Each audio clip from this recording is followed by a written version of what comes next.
Ang kusina ni Rosmar. Narito ako sa kusina ni Rosmar.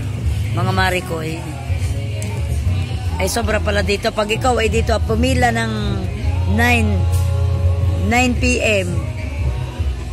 Bago naman mag-alauna siguro ay makakakain ka na. Sa dami ng tao dito.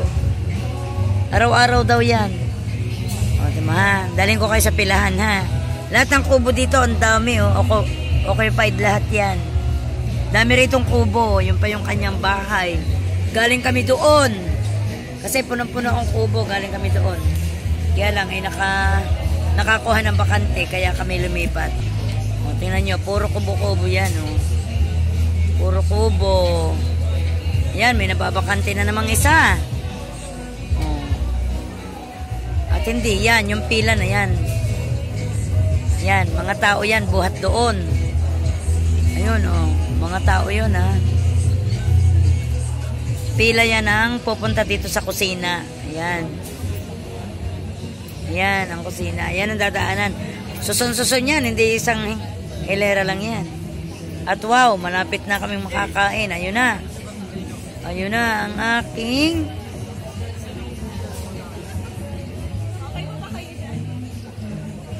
ayan. Ito ang aming pinanser. Gala tayo ha, ulit. Napakaluwang ng kay Rosmar na lugar ng mansion. Yan, galing kami dyan kanina.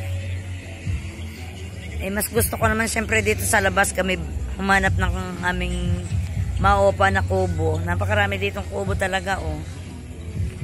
Ayan. Pero wala dyang bakante. Ayan ang pila, oh. Wow, kakunti na. Makakakain din bago mag-alas 2 sa madaling araw. Ayan. Oh, tingnan nyo, oh. Ayan. Ito yung aming kubo, malapit.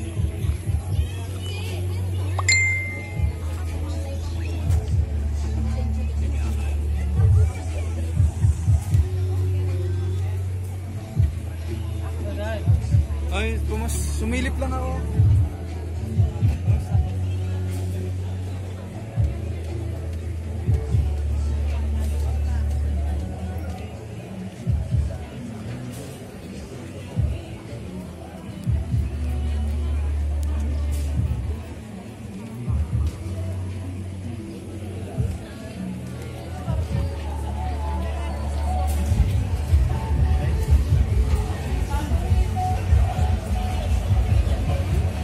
Parang palengke, oh.